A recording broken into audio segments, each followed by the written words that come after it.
সালামু আলাইকুম, কেমন আছেন সবাই? আমাদের এই মেশিনটায় ছোট্ট একটা সমস্যা আছে। সমস্যাটা আপনাদেরকে একটু দেখাই, যার কারণে হচ্ছে এই ক্যাম্পটা হচ্ছে আমাদের সমস্যা। এখানে হচ্ছে আমাদের প্রায় অনেকগুলি নিডেল ভাঙছিল। তো প্রথমত হচ্ছে যে যখন আমাদের অল্প কিছু নিডেল ভাঙছে তখন আমরা এটাকে ক্লিন টিলেন করে চেক দিছি। এটা বেশ ভালো কাজ করতেছিল এবং যখন চালু দিছি অনেকক্ষণ চলছে। চলার পরে প্রায় 2 থেকে 3 ডজনের মতো প্রোডাকশন হয়েছে। দেন আবার এটা ডিস্টার্ব দিয়ে ভেঙে গেছে, তা নিডেলের মাত্রা একটু বেশি ছিল। তো পুনরায় যখন আমরা চেক দেই তখন আমাদের কাছে মনে হয়েছিল যে এটাতে সমস্যা। তো চেক দেওয়ার পরে আমরা এটাতে সমস্যা পেয়েছি। এখন এটাকে কিভাবে সমাধান করা যায় ওটাই আমরা দেখব। প্রথমত হচ্ছে যে আমরা এটাকে যখন ক্যাম্প টেস্ট দেই, আমাদের প্রোগ্রামে যাব, টেস্ট, বাল্ব টেস্ট, দেন এখান থেকে হচ্ছে নাম্বার 9। আমরা যদি এটাকে চেক দিই, এই যে এখন কিন্তু প্রপারভাবে কাজ করছে। তো এটা হচ্ছে এই যে এখন কিন্তু কাজ করছে না, আমি এদিকে প্রেস করতেছি, কখনো কাজ করে তো কখনো কাজ করে না। তো এটাকে আমরা কাজ করব। যদি অন্য কোনো সমস্যা থাকতো, হতে পারে যে হোস পাইপ লিক থাকতে পারে, কিংবা হচ্ছে সামনে কোনো নিডেলের ভাঙা অংশ আটকায় থাকতে পারে, যার ফলে হচ্ছে আউট না হওয়ার চান্সেস থাকে। তো আমরা যখন এখানে টেস্ট দিলাম আমরা দেখতেছি এটা আউট হয় পুরোপুরি, বাট এটা যে সময় আউট হওয়ার কথা ছিল ওই সময়টাতে এটা আউট হইতে পারতেছে না। তো যার ফলে আমরা প্রথমে চেক করছি, এটাকে চেক করে নেওয়ার পরে এখন আমরা প্রথমে যেটা করব, আমাদের পিছনের অংশের এই বক্সটাকে খুলবো এবং হচ্ছে এখানের বাল্বটাকে আমরা চেক দিব।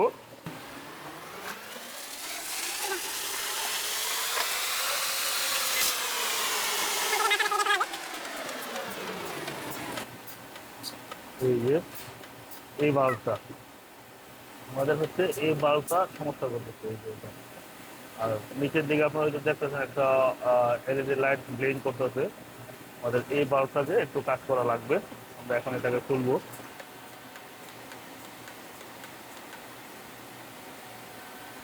আর আরেকটা কথা হচ্ছে, আমরা এই বাল্বটা খোলার আগে আমাদের যে মেন হাওয়ার লাইনটা আছে, ইয়ার লাইন, এটাকে আমরা অফ করে নিব। দেন হচ্ছে আমরা এটাকে খুলবো।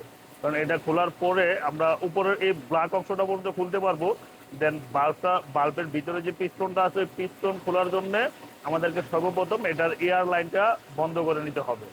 আমরা প্রথমে এয়ার লাইনটা বন্ধ করে দিই, যেহেতু আমরা কনফার্ম হয়েছি যে আমাদের এটাই সমস্যা হয়েছে। আর এটার ভিতরে পিস্টনটা হচ্ছে এই যে এই পিস্টনটা থাকে, এই পিস্টনের সমস্যা আমি শিওর। যার কারণে হচ্ছে আমি এটাকে এখন খুলবো। তো প্রথমে আমি হাওয়ার লাইনটাকে বন্ধ করে নিচ্ছি। ওকে, আমাদের হাওয়ার লাইন বন্ধ হয়ে গেছে। তো আমরা এটাকে খুব বেশি টাইট না, আপনারা জাস্ট একটু মুভ করলে এটা হয়ে যায়। একটু কেয়ারফুলি করতে হবে যেন কোনো কিছু হারায় না যায়। ওকে, আমার মনে হয় মেশিনটাকে একটু সামনে আগায় নিলে আমার কাজ করতে সুবিধা হবে।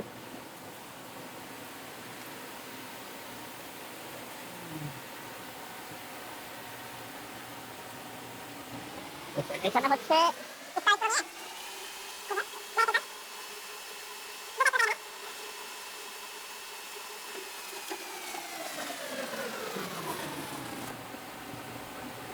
কিছুটা সাবধানতা অবলম্বন করতে হবে যেন কিছু হারায় না যায়। এই যে আমরা এটা নিয়ে নিলাম। এই হচ্ছে আমাদের পুরাতনটা। এই যে এখানে দেখেন মার্ক হয়ে গেছে এবং এদিকেও মার্ক হয়ে গেছে। আমরা যদি নতুনটার সাথে কম্পেয়ার করি, এই হচ্ছে আমাদের নতুনটা। দেখেন এটা একদম নিট অ্যান্ড ক্লিন, এটাতে একটু মার্ক বসে গেছে। এবং এদিকেও যদি দেখি এটা একদম সমান আছে, আর এটা হচ্ছে মার্ক হয়ে গেছে। তো এটাকে আমরা চেঞ্জ করে নতুনটা ইনস্টল করে দেবো, আমাদের কাজ কমপ্লিট। তো এটা আমাদের এই যে এখন স্প্রিং করে আমরা এটাকে এখানে দিয়ে দিব। সিম্পল।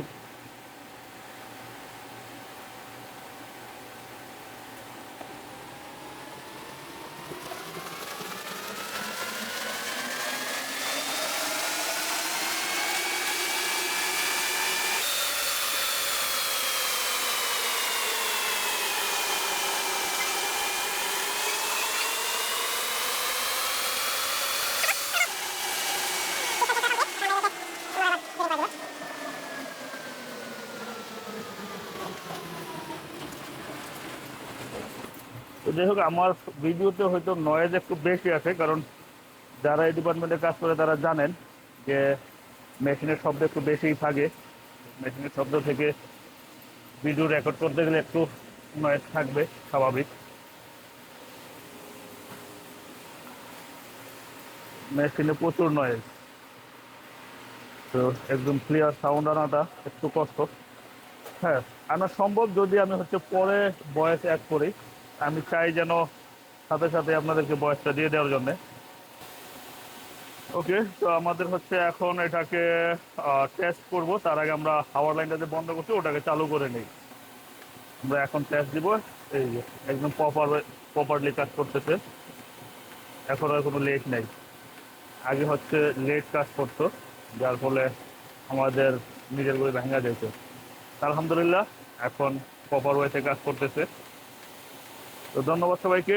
এই ছিল আজকের ছোট্ট ভিডিও। আর এই আমাদের যে স্পেয়ারটা আমরা চেঞ্জ করেছিলাম এটা। ধন্যবাদ সবাইকে, ভালো থাকবেন। আসসালামু আলাইকুম।